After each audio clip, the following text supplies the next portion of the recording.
أعوذ بالله من الشيطان الرجيم بسم الله الرحمن الرحيم وصلى الله على محمد وعلى آله الطيبين الطاهرين الذين أذهب الله عنهم الرجس وطهرهم تطهيرا اللهم صل على محمد وآل محمد ولعنة الدائمة الباقية على أعدائهم ومنكر فضائلهم وغاصب حقوقهم أجمعين من يوم عداوتهم إلى قيام يوم الدين أما بعد يا عباد الله أوصيكم ونفسي بتقوى الله فإن التقوى خير الزاد وبها المعاد وتنفع يوم لا ينفع فيه مال ولا بنون إلا من أتى الله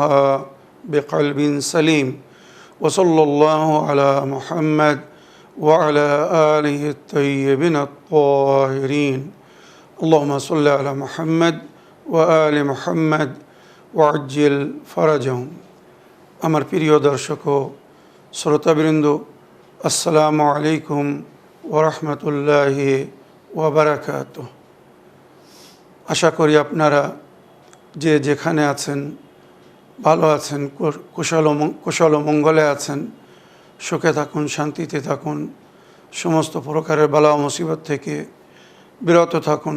আল্লাহ রাব্বুল আলামিন সকলের মনোকামনা আশাকে পূরণ করুন। আমাদের নামাজ, দোয়া, রোজা, যাকাত, দান ও খায়রাতকে কবুল করুন। আমিন ইয়া রাব্বাল আলামিন। আজ পবিত্র রমজান মাসের 24 তারিখ, সুতরাং সর্বপ্রথম আমি আজকের দিনের দোয়া পড়ব, তার ব্যাখ্যা করব, তারপরে আজকের রাত্রে কত রাকাত নামাজ পড়তে হবে সেটি উল্লেখ করব, তারপরে ইসলামিক ইভেন্টস বা ইতিহাস আপনাদেরকে শোনাবো। অবশেষে যতটুকু সময় থাকবে আপনাদের পাঠানো প্রশ্নের উত্তর দেওয়ার চেষ্টা করব। তো আসুন সর্বপ্রথম আজকের দিনের দোয়া পড়ি ও তার অনুবাদ করি। বিসমিল্লাহির রহমানির রহিম। আল্লাহুম্মা ইন্নী আসআলুকা ফীহি মা ইউরদীক ওয়া আউযু বিকা মিম্মা ইউযীক ওয়া আসআলুকা আত-তাওফীক ফীহি লিআন উতিয়াকা ওয়া লা আসিক ইয়া জাওয়াদ আস-সাইলিন। আল্লাহুম্মা সাল্লি আলা মুহাম্মদ ওয়া আলি মুহাম্মদ ওয়া আজ্জিল ফারাজাহুম। হে আমার প্রতিপালক আল্লাহ রাব্বুল আলামিন, আমি আপনার কাছে প্রশ্ন করছি, সওয়াল করছি সেই সমস্ত কাজ করার জন্যে যেটা করলে আপনি রাজি হবেন, খুশি হবেন। তো আজ আমাকে তৌফিক দান করুন, আমি যেন সেই সমস্ত কাজ করতে পারি যেটা করলে আপনি আমার থেকে রাজি হবেন, বা যে আমার যে আমাল আপনাকে রাজি করবে। ওয়া আউযু বিকা মিম্মা ইউযীক, আর ওই সমস্ত কাজকর্ম থেকে আমি বিরত থাকতে চাই যেটি আপনাকে দুঃখ দেয়, কষ্ট দেয়। সুতরাং আমি যেন আজকে কোনো এমন কাজ না করি যে কাজ করলে আপনি আমার থেকে নারাজ হবেন বা আমার থেকে দুঃখ পাবেন। ওয়া আসআলুকা আত-তাওফীক ফীহি লিআন উতিয়াকা ওয়া লা আসিক। আল্লাহ, আজ আমি আপনার কাছে তৌফিক চাই আপনার ইতাআত করার, আর কোনো প্রকারের মাসিয়াত যাতে না করি। অর্থাৎ আজ আমি যেন আপনার হুকুম মেনে চলি, আপনার কোনো হুকুমকে যেন অমান্য না করি, যেটি আপনি মানা করেছেন, নিষেধ করেছেন, এমন কোনো কাজ যেন আজ আমি না করি। ইয়া জাওয়াদ আস-সাইলিন, এ প্রশ্নকারীদের उत्तर देने वाला, मांगने वाले को देने वाला, अता करने वाला আল্লাহ রাব্বুল আলামিন আমার মনোকামনা আশাকে পূরণ করে দিন। হে রাব্বুল আলামিন, আমাদের সকলের পক্ষে আজকের দোয়াকে কবুল করে নিন। আমিন ইয়া রাব্বাল আলামিন। এবারে আজকের রাত 25 রমজানের রাত। আজ 24 রমজান দিনগত রাত হবে, 25 রমজানের রাত। আজকের রাত্রে 8 রাকাত নামাজ পড়তে বলা হয়েছে। প্রতি রেখাতে সূরা আল-হামদ একবার আর সূরা তাওহীদ 10 বার, মনে রাখবেন। 8 রেখাত নামাজ 2 রেখাত করে পড়তে হবে। প্রতি রেখাতে সূরা আলাম একবার আর 10 বার সূরা তৌহিদ পড়তে হবে। নামাজের শেষে তাসবিহ জাহরা সালামুল্লাহ আলাইহা পড়বেন। তারপরে দরুদ শরীফ পড়ে মোহাম্মদ আলী মোহাম্মদ আলিমুসসালামের উপরে সলাওয়াত পড়ে নিজের ও নিজের পরিবারের জন্য, আত্মীয় স্বজনদের জন্যে বা যারা দোয়ার জন্য আবেদন করেছেন তাদের জন্যে দোয়া করবেন। আশা করি আমাদেরকেও দোয়াতে স্মরণে রাখবেন। এবারে আজকের ইসলামিক ইভেন্টস বা ইতিহাসে লেখা হয়েছে, আজকের দিন রমজান মাসের 24 তারিখে আল্লাহর তরফ থেকে জিবরাইল আমিন আসেন প্রিয় নবীর কাছে, হজরতে মোহাম্মদ মুস্তফা সাল্লাল্লাহু আলাইহি ওয়া আলিহি ওয়াসাল্লামের কাছে ওনার কন্যা জনাবে ফাতেমা জাহরা সালামুল্লাহ আলাইহার বিবাহর পায়গাম নিয়ে। আল্লাহর তরফ থেকে জিবরাইল আমিনকে পাঠানো হয় নবীর দরবারে মা ফাতেমা জাহরা সালামুল্লাহ আলাইহার বিবাহের সম্পর্ক নিয়ে। রওয়ায়েতে উল্লেখ হয়েছে, জিবরাইল আমিন নবীর কাছে এসে এইভাবে বললেন, আল্লাহ রব্বুল আলমিনের আদেশ হচ্ছে, आप अपनी बेटी की शादी हज़रत अली से कर दें। আপনি আপনার কন্যার বিবাহ হজরত আলীর সঙ্গে করে দিন। এই বিবাহর প্রস্তাব যখন আল্লাহর তরফ থেকে দোয়া হলো, নিঃসন্দেহে নবী এটারই অপেক্ষা করছিলেন। কেননা নবী করিম সাল্লাল্লাহু আলাইহি ওয়াসাল্লামের কাছে মদিনা ও আরবের বিভিন্ন কাবিলার সর্দাররা নিজেদের জন্যে বা নিজেদের রাজপুত্রের জন্যে নবীর কাছে ওনার কন্যার হাত চেয়েছিলেন, বিয়ের প্রস্তাব দিয়েছিলেন। কেননা মা ফাতেমা জাহরা সালামুল্লাহ আলাইহার সম্পর্কে একটি জিনিস খুব বিখ্যাত হয়ে গিয়েছিল যে নবী নন্দনী জনাবে ফাতেমা জাহরা সালামুল্লাহ আলাইহার সম্পর্কে ওনার পিতা হজরত মুহাম্মদ মুস্তাফা সাল্লাল্লাহু আলাইহি ওয়া আলিহি ওয়াসাল্লাম বলেছেন, বিশ্বের সমস্ত সৌন্দর্যতা যদি একত্রিত করা হয় আর তাকে যদি কোনো রূপ দেওয়া হয় তো সেটা হবে আমার কন্যা ফাতেমার রূপ। অর্থাৎ জনাবে ফাতেমা জাহরা সালামুল্লাহ আলাইহা দেখতে খুব সুন্দর ছিলেন, যেমন সুচরিত্রবান, নেক বাপের নেক সন্তান বা বিশ্বের সবচেয়ে উত্তম ব্যক্তির উত্তম কন্যা ছিলেন উনি। সবাই চাচ্ছিল ওনার সঙ্গে সম্পর্ক গড়ার, কিন্তু নবী সকলকে একই কথা বলতেন, উত্তর দিতেন, এই সিদ্ধান্ত আমি আমার প্রতিপালকের উপরে ছেড়েছি। আল্লাহ রব্বুল আলামিন যেখানে আমার কন্যার বিবাহর জন্যে আদেশ করবেন, হুকুম দিবেন, আমি সেখানে আমার কন্যার বিবাহ দিব। সুতরাং এই দিনের নবী অপেক্ষা করছিলেন।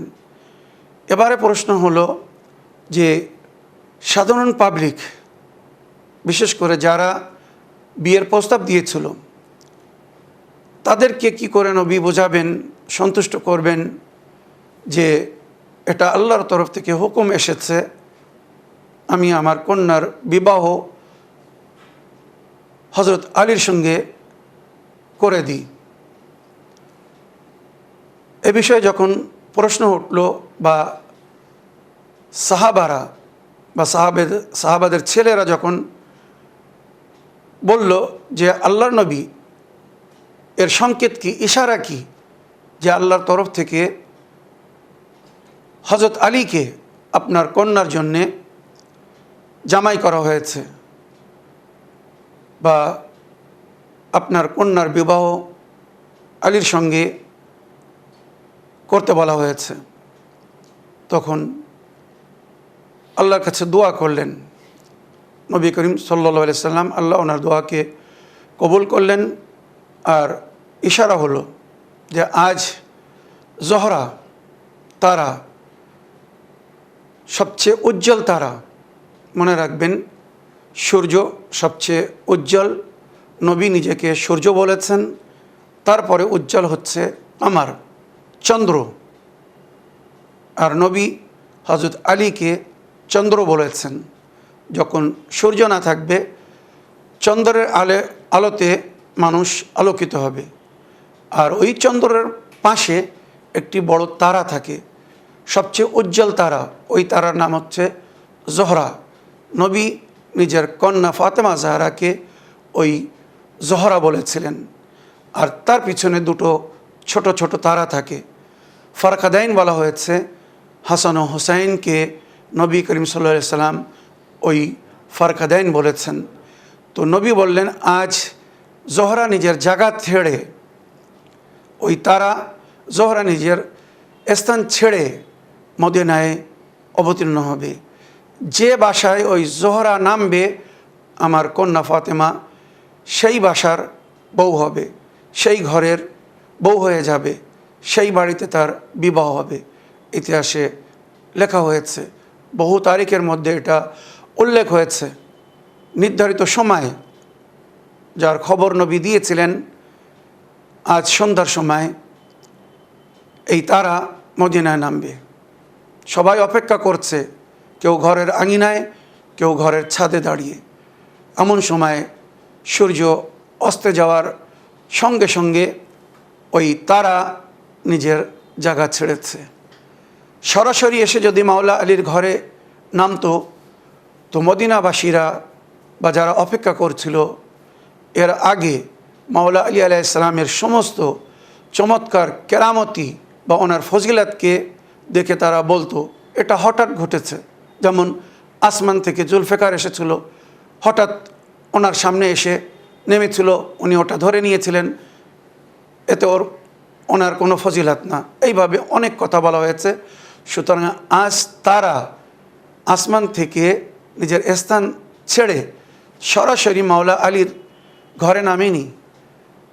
সুবহানাল্লাহ, আল্লাহর যত শুকর আদায় করব কম। মা ফাতেমা জাহরা সালামুল্লাহ আলাইহা ওই সময় মুসাল্লার উপরে বসে 2 রাকাত নামাজ পড়ে আল্লাহর কাছে প্রার্থনা করছিলেন, দোয়া করছিলেন। এমন সময় জোহরা নিজের স্থান ছাড়ে, তারা নিজের জায়গা ছেড়েছে। তো যখন তারা নিজের জায়গা ছেড়েছে, জানাবে ফাতেমা জাহরা তখন বলা শুরু করেছেন, আল্লাহু আকবার, আল্লাহু আকবার, আল্লাহু আকবার। এই আল্লাহর কিবরিয়াই বয়ান করছিলেন। এমন সময় ওই তারা মদিনার আকাশের উপরে এসেছে, ভ্রমণ করছে, এসে মদিনার উপরে ঘুরছে। সবাই ভাবছে এই তারা আমার ঘরের ছাদে নামবে, আমার আঙিনায় নামবে, আমার দরজায় নামবে। সবাই অপেক্ষা করছিল। যখন মদিনায় ওই তারা ঘুরছিল, তখন জনাবে ফাতেমা জাহরা সালামুল্লাহ আলাইহা বলছিলেন, সুবহানাল্লাহ, সুবহানাল্লাহ, সুবহানাল্লাহ। আল্লাহর কি কুদরত, তার কি করিশ্মা। জোহরা মদিনার আকাশের উপরে ঘুরে ঘুরে হয়তো সেই দরজা তালাশ করছে, যে দরজায় নামার তাকে আদেশ বা অনুমতি দেওয়া হয়েছে বা হুকুম করা হয়েছে আল্লাহর তরফ থেকে। কেননা আল্লাহর আদেশ ছাড়া কোনো জিনিস নিজের জায়গা ছাড়ে না। সুতরাং অবশেষে ওই তারা মাগরিবের সময়, সন্ধ্যার সময় ঘুরতে ঘুরতে হজরত আলী আলাইহিস সালামের আঙিনায় ওনার দরজায় এসে নামলো। যখন ওনার দরজায় এসে নামলো, ওনার ঘর তারার আলোয় আলোকিত বা উজ্জ্বল হয়ে গেল। পুরো মদিনায় একটি খুশির প্রভাব পড়ল। সেই সময় মা ফাতেমা জাহরা সালামুল্লাহ আলাইহা বললেন, আলহামদু শুকরুলিল্লাহ। সঙ্গে সঙ্গে সেজদায় যাচ্ছেন, শুকরের সেজদা করছেন আর বলছেন, আলহামদু শুকরুলিল্লাহ, আলহামদু শুকরুলিল্লাহ, আলহামদু শুকরুলিল্লাহ। এইভাবে জনাবে জাহরা সালামুল্লাহ আলাইহা আল্লাহর জিকির করছিলেন, তাসবিহ পড়ছিলেন। আর ওদিকে আল্লাহর তরফ থেকে একটি পরিপূর্ণ সংকেত বা ইশারা দেওয়া হলো যে ফাতেমা জাহরা কোন বাড়ির বউ হবেন বা কোন বাড়ির ছেলের সঙ্গে ওনার বিবাহ হবে। এইভাবে নবী সমস্ত মদিনাবাসীকে আল্লাহর আদেশ বা তার হুকুম থেকে সন্তুষ্ট করলেন। দেখো, আল্লাহর হুকুম হয়েছে বলে ওই জোহরা আলীর বাড়িতে এসেছে, এটাই তার বিয়ের পেগাম ছিল। আল্লাহ রব্বুল আলামিন আমাদেরকে তৌফিক দান করুন। বিশ্বের সবচেয়ে সুন্দর জড়ি কপল জনাবে ফাতেমা জাহরা এবং মাওলা আলীকে বলা হয়েছে। প্রিয় নবী এবং ওনার জীবনসাথী জনাবে খাদিজাতুল কুবরা অতি উত্তম ছিলেন নিঃসন্দেহে, কিন্তু নবী নিজের জীবনকে, বিবাহিত জীবনকে নিজের উম্মতের জন্যে আইডিয়াল করেননি। মনে রাখবেন, নবী করিম সাল্লাল্লাহু আলাইহি সাল্লাম নিজের কন্যা এবং নিজের জামাই ভাই হযরত আলী আলাইহিস সালাম, যার সঙ্গে নিজের কন্যার বিবাহ দিয়েছিলেন, বলেছিলেন এই বিবাহ আমার উম্মতের জন্যে আদর্শ।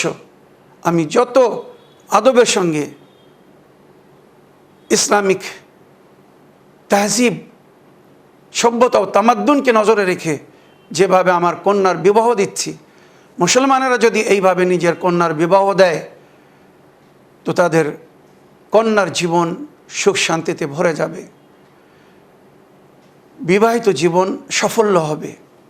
আর মাওলা আলী আলাইহিস সালাম এবং জনাবে ফাতেমা জাহরা সালামুল্লাহ আলাইহার কাছে যখনই জিজ্ঞাসা করা হতো, বিশেষ করে আমি ঘটনা শুনিয়েছি, জনাবে ফিজ্জা বা জনাবে কাম্বার, ওনারা যখন জিজ্ঞাসা করেছিলেন যে আপনাদের দুজনের মধ্যে, মাওলা আলী এবং ফাতেমার মধ্যে এত মনোমিল কেন, কখনো মতভেদ হয় না, কখনো আপনারা এক অপরের সঙ্গে কোনো প্রকারের ঝগড়া করেন না, অশান্তি দেখা যায় না, এর কারণ কি?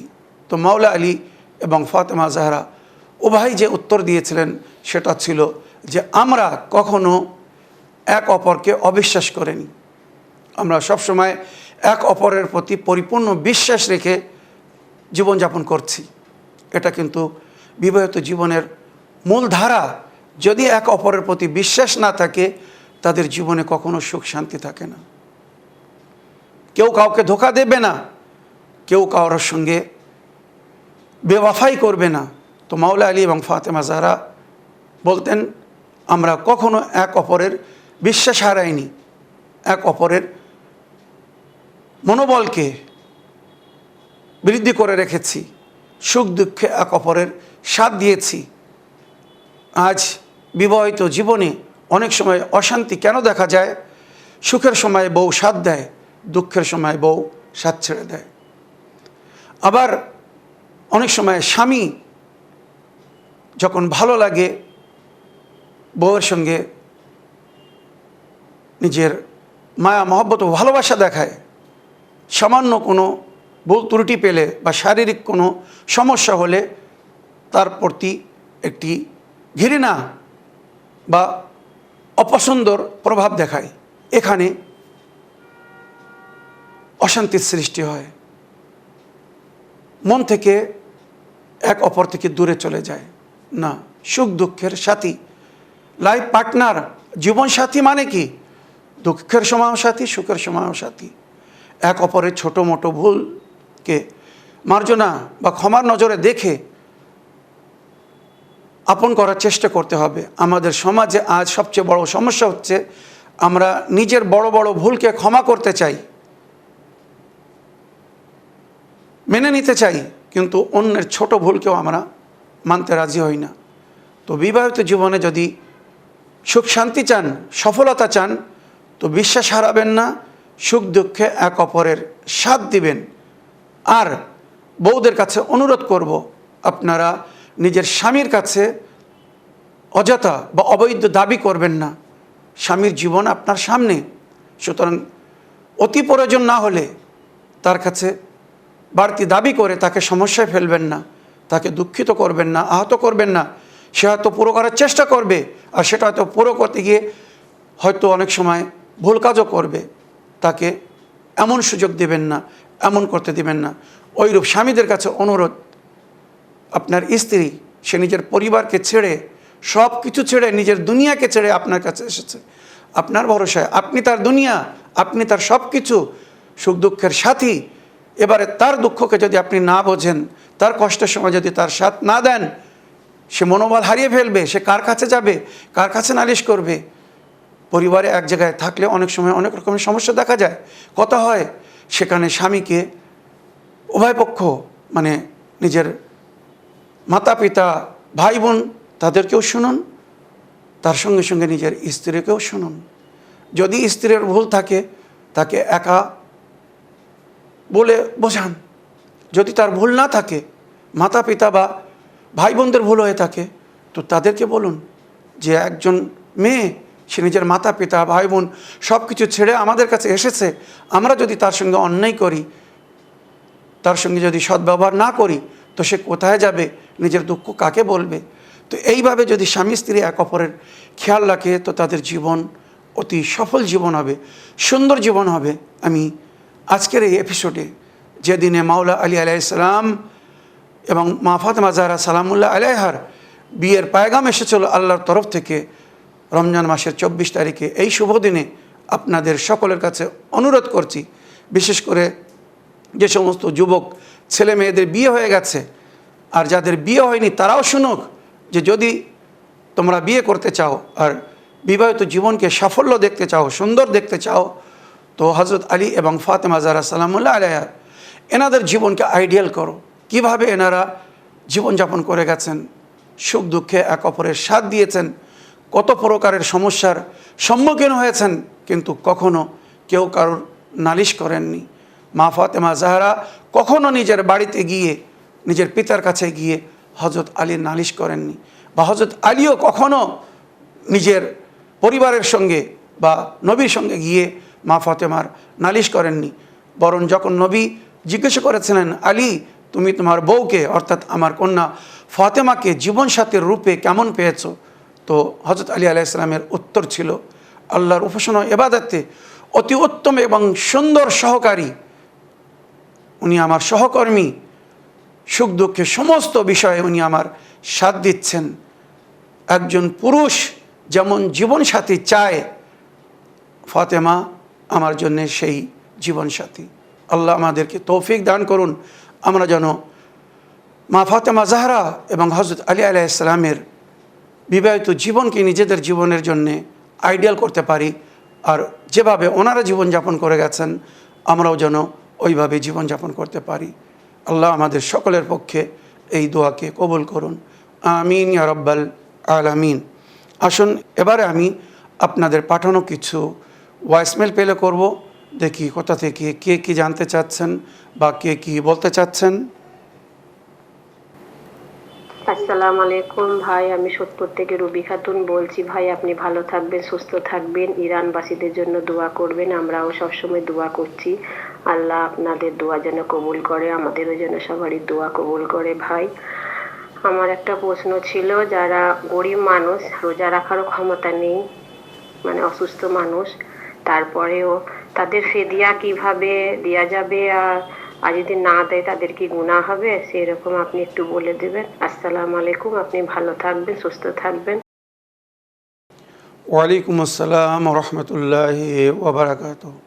আমার প্রিয় বোন বা আপা, আপনার ভয়েসমেলের জন্য ধন্যবাদ জানাই, আমাদেরকে দোয়াতে স্মরণ রাখার জন্য ধন্যবাদ জানাই। আপনি ইরানের জন্যে দোয়া করেছেন, আমাদেরকেও দোয়ার জন্য বলেছেন। আল্লাহর কাছে তাদের সফলতা কামনা করি। মমিন, আল্লাহর নেক বান্দারা, আহলে বায়তের চাহনাওয়ালারা, যারা আহলে বায়তের পথের পথিক, হজরত আলী ও ইমাম হোসেন আলাইহিস সালামের মিশনকে যারা নিয়ে চলছে, তারা কখনো বিশ্বে পরাজয় হবে না, সর্বদাই সফলতা তাদের কদম চুমবে। এর কারণ হচ্ছে আল্লাহ বলেছেন, ইন তানসুরুল্লাহ ইয়ানসুরকুম ওয়াইসাব্বিত আকদামাকুম, যদি তোমরা আল্লাহর মদদ করো, আল্লাহ তোমাদের মদদ করবে, তোমাদের পাকে মজবুত করে দেবে। তো বিশ্বের সামনে এখন আহলে বায়তের অনুগামী অনুসারীরা, আহলে বায়তের মান্যকারীরা, তারা অন্যায়ের বিরুদ্ধে লড়ছে, জুলুমের বিরুদ্ধে লড়ছে, আল্লাহর দ্বীনকে, সঠিক সংবিধানকে স্থাপন করার জন্য তারা চেষ্টা করছে। তো নিঃসন্দেহে আল্লাহ তাদের মদত করবে। দুশমন লজ্জিত হবে, জালিমরা পরাজিত হবে,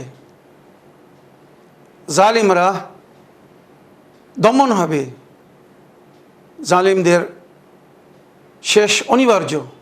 আমার প্রিয় বোন বা আপা, আশা করি আল্লাহ আমাদের সকলের দোয়াকে কবুল করবেন, আর ইরান এবং আহলে বায়তের মান্যকারীরা তারা যেখানেই অন্যায়ের বিরুদ্ধে লড়াই করছে সমস্ত যুদ্ধে তারা বিজয় লাভ করবে। আমিন ইয়া রাব্বাল আলামিন। এবারে আপনার প্রশ্ন ছিল, কেউ যদি অসুস্থতার কারণে বা কোনো কারণে রোজা না রাখতে পারে, শরীয়তে যার হুকুম হয়েছে ফিদিয়া দেওয়ার, বৃদ্ধকালে বা অসুস্থতার কারণে কেউ যদি সারা রমজান মাস রোজা না রাখতে পারে তো তাকে ফিদিয়া দিতে বলা হয়েছে। এবার কথা হচ্ছে বা আপনার প্রশ্ন হচ্ছে, যদি কেউ ফিদিয়া দিতে সক্ষম না হয় তো তার জন্য কী উপায়? তো এখানে কোরআন বলছে, লা ইউকাল্লিফুল্লাহু নাফসান ইল্লা উসআহা। আল্লাহ কোনো নফসকে তার ক্ষমতার বাইরে কষ্ট দেন না।